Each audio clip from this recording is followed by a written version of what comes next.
आज हम इस वीडियो में डिस्कस करेंगे एक्टिव ट्रांसपोर्ट के बारे में। इसके पहले की वीडियो में मैंने आप लोगों को इस चैप्टर का सबसे इम्पॉर्टेंट टॉपिक डिफ्यूजन के बारे में डिस्कस किया था, जिसमें मैंने आपको ये बताया था कि किस तरीके से सब्सटेंस पास होते हैं। तो एक तो होता है हमारा सिंपल डिफ्यूजन प्रोसेस, जो ऑलरेडी इस वीडियो में मैं आपसे डिस्कस कर चुकी हूँ।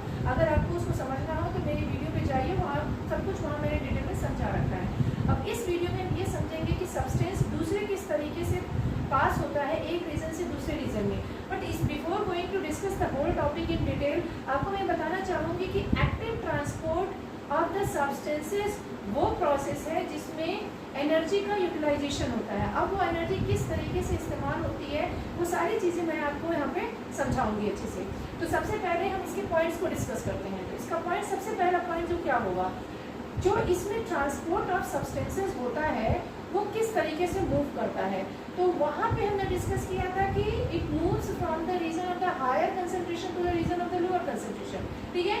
And along with the concentration gradient, की ग्रेडियंट मैंने बताया था कि एक स्लोपी प्रोसेस, स्लोपी एक एक फॉर्मेशन हो जाता है जिसमें ऑटोमेटिकली जो पार्टिकल्स हैं वो अपने हायर कंसंट्रेशन से लोअर कंसंट्रेशन की तरफ मूव कर जाते हैं और उसमें उनकी पोटेंशियल एनर्जी जो है वो काइनेटिक एनर्जी में कन्वर्ट हो जाती है। बात मैंने वहाँ अच्छे तरीके से समझाई आपको।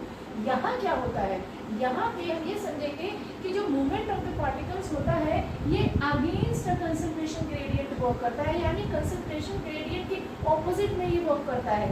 यानी कि आपका यहाँ पे कंसंट्रेशन, यहाँ भी एक तरफ हायर कंसंट्रेशन है, दूसरी तरफ लोअर कंसंट्रेशन है, लेकिन मूवमेंट ऑफ द पार्टिकल्स यहाँ ऑपोजिट डायरेक्शन में, just reverse to the diffusion process है।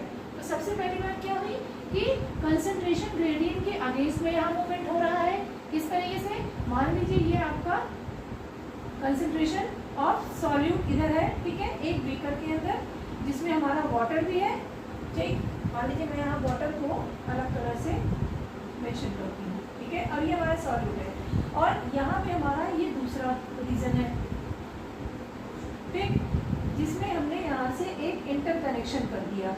अच्छा, यहाँ पे भी ये सॉल्यूट के पार्टिकल्स हैं बट कम है, ठीक है, और ये वाटर मॉलिक्यूल्स हैं, ओके, ये वाटर मॉलिक्यूल्स हैं। अब देखिए यहाँ क्या होगा, यहाँ इस पूरे प्रोसेस में कंसंट्रेशन ग्रेडियंट के अगेंस्ट में वर्क करेगा कौन, वाटर, यानी कि यहाँ पे आपका हाई कंसंट्रेशन ऑफ सॉल्यूट है इन सॉल्वेंट और यहाँ पे आपका लो कंसंट्रेशन ऑफ सॉल्यूट है इन सॉल्वेंट। तो क्या होगा कि water will move from this region to this region, ठीक है, यानी ये एक तरीके से अगर मैं बताऊं तो ये आपका हाइपरटोनिक हो गया, हाइपरटोनिक सॉल्यूशन, ये आपका हाइपोटोनिक सॉल्यूशन हो गया, ठीक है।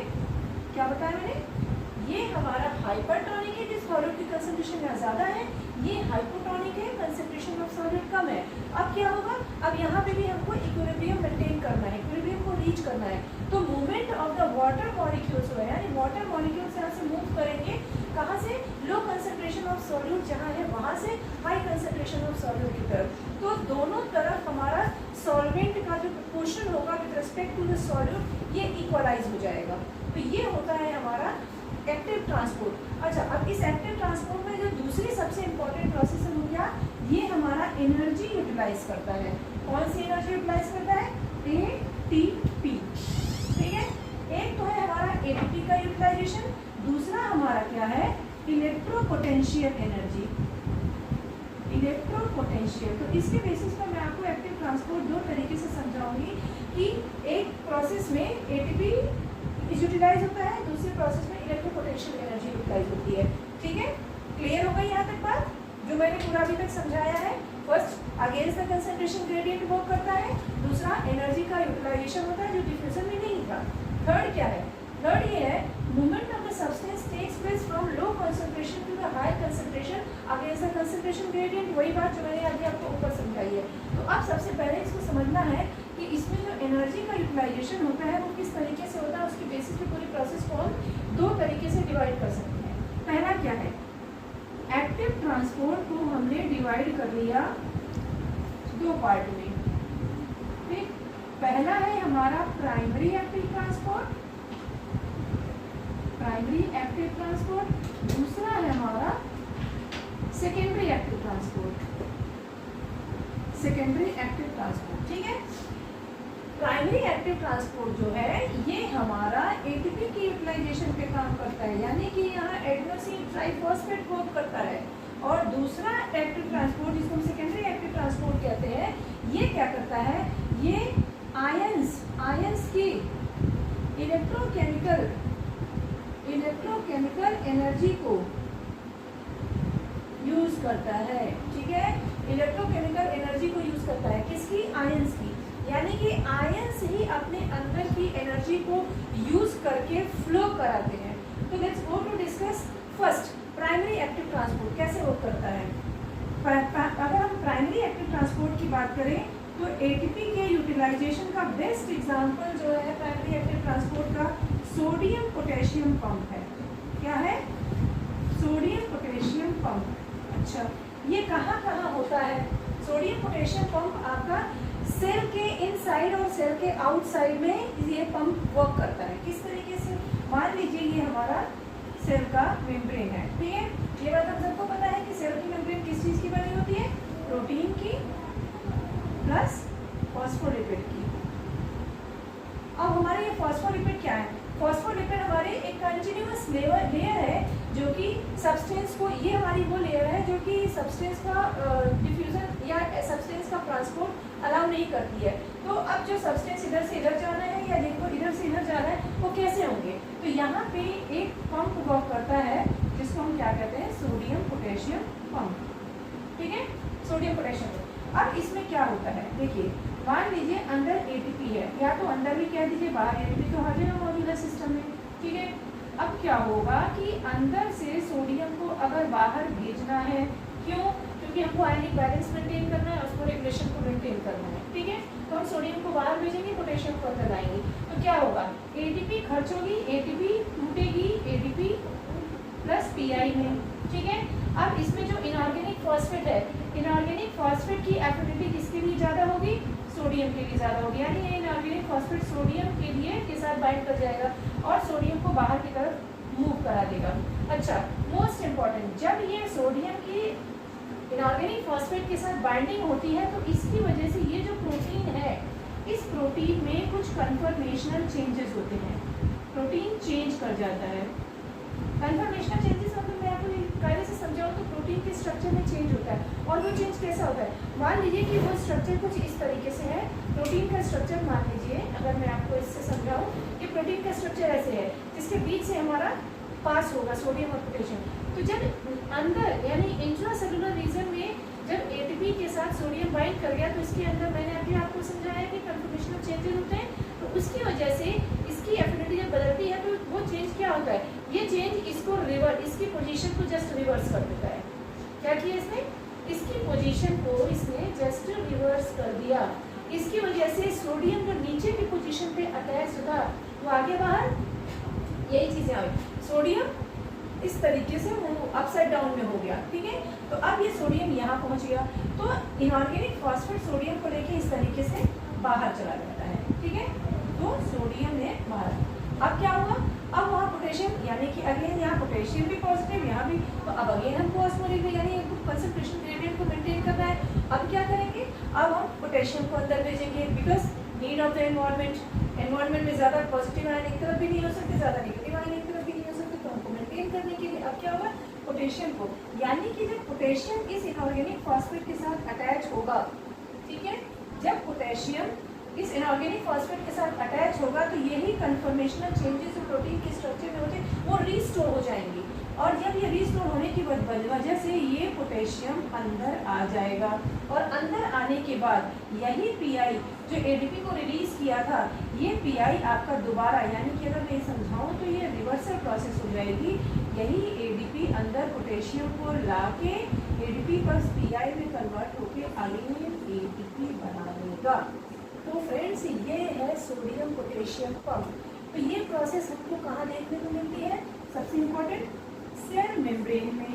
ठीक है, cell membrane one of the most important example of active transport. दूसरा कहाँ हमको देखने को मिलता है, हार्मोनल सिक्रीशन। हमारी बॉडी में हार्मोन्स जो होते हैं वो पर्टिकुलर रीजन पे बनते हैं बट ये पूरी बॉडी में मूव करते हैं जहाँ जहाँ इनकी रिक्वायरमेंट होती है। तो ये रिक्वायरमेंट जहाँ बन रहे हैं ऑब्वियसली वहाँ हाई कंसनट्रेशन है, जाएंगे कहाँ जाएंगे, लो कंसनट्रेशन है। लेकिन ये किस तरीके से जाएंगे, प्रोसेस ये होगी कि एनर्जी की खर्च होगा, एनर्जी की ज़रूरत पड़ेगी हमें, ठीक है। तो ये हो गया हमारा सेगमेंट में, दूसरा हो गया हमारा, तीसरा हमारा हो गया जब इम्पल्स ट्रेवल करता है इस पे हमारे न्यूरॉन्स पे, तो भी वहाँ पे ये प्रोसेस होती है। सोडियम पोटेशियम पंप न्यूरॉन के एक्सोनल मेम्ब्रेन के ऊपर इसी तरीके से वर्क करता है। 3 सोडियम के रिवर्सल पे 2 पोटेशियम को बाहर भेजा जाता है और इस तरीके से इम्पल्स एक साइड के एक्सॉन से दूसरे साइड के एक्सॉन पे पहुंचती है और from the whole axonal length impulse इसी तरीके से इलेक्ट्रोकेमिकल, क्योंकि charging reversal of the ions हो रहा है, तो इस वजह से पोलराइजेशन, डीपोलराइजेशन, ये पूरी की पूरी प्रोसेस वहाँ को न्यूरॉन में होती है। और ये चीज़ हमने वहाँ पे डिस्कस किया हुआ है, न्यूरॉन का एक मैंने वीडियो बनाया हो, वहाँ आप जाके देखेंगे, ठीक है, उसमें सब कुछ वहाँ पे दिया हुआ है इन डिटेल। तो ये वहाँ भी वर्क करती है। तो ये था हमारा एक्टिव ट्रांसपोर्ट के बारे में, किस तरीके से ये ट्रांसपोर्ट हमारा किस किस जगह पे वर्क करता है। अच्छा फ्रेंड्स, इसमें सबसे इम्पॉर्टेंट बात जो मुझे आपको समझानी है वो ये है कि जो प्राइमरी और सेकेंडरी ट्रांसपोर्ट सिस्टम है, ये ट्रांसपोर्ट सिस्टम एक दूसरे से डिफरेंट कैसे हैं। तो मैं आपको यहाँ पे समझाऊँ कि पहली बात ये कि प्राइमरी ट्रांसपोर्ट सिस्टम में जो एनर्जी खर्च होती है वो एटीपी का यूटिलाइजेशन, यानी कि यहाँ मॉलिक्यूल सेल्फ पोटेंशियल के बेसिस पे नहीं होते हैं, एनर्जी खर्च हो रही है, वो एनर्जी जो एटीपी को तोड़ के एनर्जी है वो एनर्जी पुश कर रही है आयंस को एक रीजन से दूसरे रीजन, ठीक है, आ रही बात समझ में। तो ये तो था एटीपी के खर्च में। दूसरा क्या है, इलेक्ट्रो पोटेंशियल है, इलेक्ट्रोकेमिकल एनर्जी के बेसिस पे। इस बात का मतलब क्या है, इसको समझाने के लिए थोड़ा सा मुझे इसे ट्रेस करना पड़ेगा। इसमें किस चीज़ का यूटिलाइजेशन होता है, इलेक्ट्रो पोटेंशियल, ठीक है, इलेक्ट्रो पोटेंशियल, यानी ये वो एनर्जी है जो आयंस के अंदर मौजूद है। बिकॉज आयंस आर चार्ज्ड, जब वो चार्ज है तो वो फ्लो करेंगे, जब वो फ्लो करेंगे तो अपने पोटेंशियल को लेके फ्लो करेंगे। जैसे एक समझाने के लिए, लाइक एनर्जी हमारे अंदर बहुत होती है, हमको खुद को नहीं पता है अंदर कितनी एनर्जी भरी हुई है और हम लाई डाउन एकदम पड़े रहते हैं लेथार्जिक की तरह। लेकिन कई बार ऐसा आता है कि हमको लाइफ में एक ऐसा मोटिवेशन मिलता है, हमको एक ऐसा मोटिवेशनल इंसान कह दीजिए या मोटिवेशनल सीन क्रिएट होता है लाइफ में, जो एकदम से हमारी एनर्जी को पुश कर देता है और हम एकदम से कुछ करने के लिए फटाफट अपने आप को रेडी करके, और कई बार हम रेडी करके कर भी देते हैं, ठीक है। यहाँ भी वही चीज़ होती है कि आयंस के अंदर एक पोटेंशियल एनर्जी जो होती है, वो पोटेंशियल एनर्जी, मान लीजिए मैंने ये समझाया कि ये एक आयन है, ठीक है, ये आयन मूव कर रहा है, ये आयन मूव कर रहा है कहाँ से, यानी एक रीजन से, इस रीजन से, वन रीजन, ठीक है, टू अनदर रीजन, ये मूव कर रहा है अपनी एनर्जी के दम पे, ठीक है।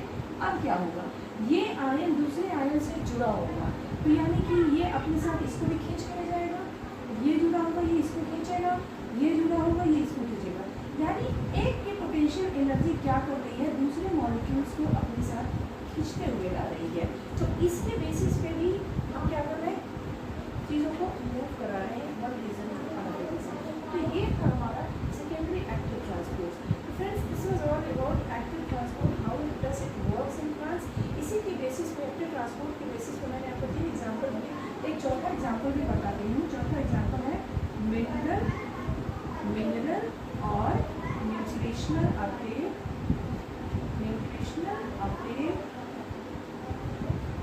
बाय प्लांट्स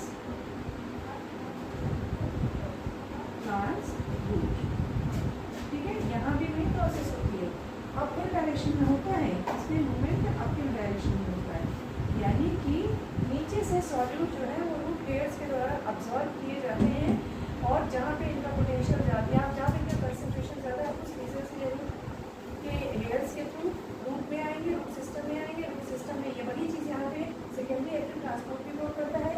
यहाँ पे एक मॉलिक्यूल दूसरे मॉलिक्यूल को ऑटोमेटिकली खींचना शुरू करेगा, जिससे एक अपवर्ड डायरेक्शन में एक प्रेशर पंप क्रिएट होगा, और जिसकी वजह से पूरी की पूरी जो एक क्रिएट हो जाती है, सक्शन पुल क्रिएट हो जाता है, जिसकी वजह से ऑटोमेटिकली जो आप कह सकते हैं कि movement of the substance from the root region to the top of the plant ये पहुंच जाता है। तो friend this was all about the active transport. I hope आपको मेरी वीडियो पसंद आई होगी। If you really like my video please subscribe my channel and if you find any doubt please do write in my comment box and I will meet you in my next video.